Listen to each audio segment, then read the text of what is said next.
ಇದೇ ರೀತಿಯಾದಂಥ ಒಂದು ಕೆಟ್ಟ ಕಮೆಂಟ್ ಮಾಡಿದ್ರು ಅಂತ ಹೇಳ್ಬಿಟ್ಟು ಈಗ ಒಂದು ಕೊಲೆ ಪ್ರಕರಣ. ಈ ಕೊಲೆ ಪ್ರಕರಣದಲ್ಲಿ ನಟ ದರ್ಶನ್ ಅವರು ಜೈಲ್ ಪಾಲಾಗಿರ್ತಕ್ಕಂಥದ್ದು. ನೀವು ಕೂಡ ಅವರು ಅರೆಸ್ಟ್ ಆದ ಸಂದರ್ಭದಲ್ಲಿ ಒಂದು ಪೋಸ್ಟನ್ನು ಕೂಡ ಹಾಕಿದ್ರಿ. ಸೊ ಇದ್ರ ಬಗ್ಗೆ ಏನು ಹೇಳ್ತೀರಾ? ಅದ್ರ ಬಗ್ಗೆ ನೋ ಕಾಮೆಂಟ್. ನಿಜ ಹೇಳ್ಬೇಕಂದ್ರೆ ಜನಗಳು ಹೆಂಗಿರ್ತಾರೋ ಏನು ಮಾಡ್ತಾರೋ it's up to them. No comment. ಅಲ್ಲ, ನೀವು ಅವರ ಅಭಿಮಾನಿಯಾಗಿ ಸೊ ಏನು ಹೇಳ ಈ ಥರ ಮೆಸೇಜ್ ಬಂದಾಗ ಅಥವಾ ಈ ಥರ ಸಂದರ್ಭನ ಹೇಗೆ ಇಗ್ನೋರ್ ಮಾಡೋದಕ್ಕೆ? ಈಗ ಲೈಕ್ ಐ ಸೆಡ್, ಈ ಲೈಫಲ್ಲಿ ಇಗ್ನೋರ್ ಮಾಡೋಕ್ಕಾಗಲ್ಲ, but at the same time address ಮಾಡೋಕ್ಕಾಗಲ್ಲ. ಯಾಕೆಂದರೆ it is what it like ಏನಾಗಿರುತ್ತೋ ಅದಾಗಿದೆ. ಸೊ ಈಗ ಈ ಥರ ಮೆಸೇಜ್ ಬಂದಾಗ ಅಟ್ಲೀಸ್ಟ್ ಒಂದು ಕಾನೂನು ಇದೆ, ಒಂದು ಬ್ಲಾಕ್ ಅಂತ ಆಪ್ಷನ್ ಇದೆ. ಸೊ ಬ್ಲಾಕ್ ಮಾಡ್ಬೋದು, ಅಥವಾ ಒಂದು ಕಾನೂನಿನ ಸಂದರ್ಭದಲ್ಲಿ ಏನೋ ಒಂದು ಸೈಬರ್ ಕ್ರೈಮ್ ಇರುತ್ತೆ, ಸೊ ಅಲ್ಲಿ ಕಂಪ್ಲೇಂಟ್ ಮಾಡ್ಬೋದಿತ್ತಲ್ಲ. ಈ ಥರ ಕಾನೂನನ್ನೇ ಏಕಾಏಕಿ ಕೈಗೆತ್ಕೊಂಡಿದ್ದು ಎಷ್ಟು ಸರಿ ಅಂತ ಅನಿಸುತ್ತೆ?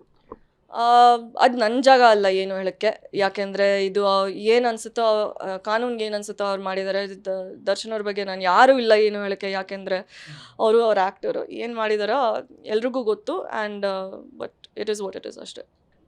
ಬರ್ತಾ ದರ್ಶನ್ ಅವ್ರ ಮೇಲೆ ಈಗ ಚಾರ್ಜ್ ಶೀಟ್ ಆದಮೇಲೆ ಸೊ ಅವ್ರ ಮೇಲೆ ಈಗ ಒಂದಿಷ್ಟು ಏನಂದರೆ ಕೇಸ್ ಇದು ಸಾಕ್ಷ್ಯಗಳು ಪ್ರಬಲ ಆಗ್ತಾ ಇದೆ. ಸೊ ಈ ಒಂದು ಸಂದರ್ಭದಲ್ಲಿ ದರ್ಶನ್ ಅವ್ರ ಬಗ್ಗೆ ಅಥವಾ ನೀವು ಅವ್ರು ಕಂಡಂತೆ ದರ್ಶನ್ ಅವ್ರು ಏನು ಹೇಳೋಕೆ ಇಷ್ಟ? ಇದೆಲ್ಲ ನೋಡಿದ್ಮೇಲೆ ಆಬ್ವಿಯಸ್ಲಿ ಒಂದು ಹೆಣ್ಮಕ್ಳು ಥರ, ಲೈಕ್ ನಾನು ಒಂದು ಹೆಣ್ಮಗು ಥರ ನನಗೆ ತುಂಬ ಅಫೆಕ್ಟ್ ಆಗುತ್ತೆ. But you know it is what it is. ನಾನು ಏನೂ ಹೇಳೋಕ್ಕಾಗಲ್ಲ. ನಿಜ ಹೇಳ್ಬೇಕಂದ್ರೆ ನಾನು ತುಂಬ ಎಮೋಷ್ನಲ್ ಆಗಿಬಿಡ್ತೀನಿ. ಅದಕ್ಕೆ ನಾನು ಅದ್ರ ಬಗ್ಗೆ ಏನೂ ಮಾತಾಡೋಕ್ಕಾಗಲ್ಲ. ಒಂದು ಕಡೆ ಕೆಟ್ಟದಾಗಿ ಕಮೆಂಟ್ ಮಾಡಿದಂಥ ರೇಣುಕಾಸ್ವಾಮಿಯನ್ನು ಕೆಟ್ಟದಾಗಿ ಕಮೆಂಟ್ ಮಾಡಿದ್ರು, ಅವ್ರ ಕೊಲೆನೂ ಆಗೋಯ್ತು. ಸೊ ಅವ್ರು ನಂಬಿದ್ದಂಥ ಒಂದು ಫ್ಯಾಮ್ಲಿ ಈಗ ಬೀದಿಗೆ ಬಂದಿರತಕ್ಕಂಥದ್ದು ಸಾಕಷ್ಟು ಸಂಕಷ್ಟದಲ್ಲಿದೆ. ಅವರ ಕುಟುಂಬ ನೋಡಿದ್ರೆ ಏನು ಅನಿಸುತ್ತೆ ನಿಮಗೆ ಅಂತ? ಲೈಕ್ ಐ ಸೆಡ್, ಈ ಟಾಪಿಕ್ ತುಂಬ ಸೆನ್ಸಿಟಿವ್ ಆಗಿದೆ. ಆ್ಯಂಡ್ ಫ್ಯಾಮ್ಲಿ ಬಗ್ಗೆ ಯೋಚನೆ ಮಾಡಬೇಕಂದ್ರೆ family is family. And it's a sensitive topic ಅಷ್ಟೇ ಹೇಳ್ತೀನಿ, ಏನು ಹೇಳೋಕ್ಕಾಗಲ್ಲ.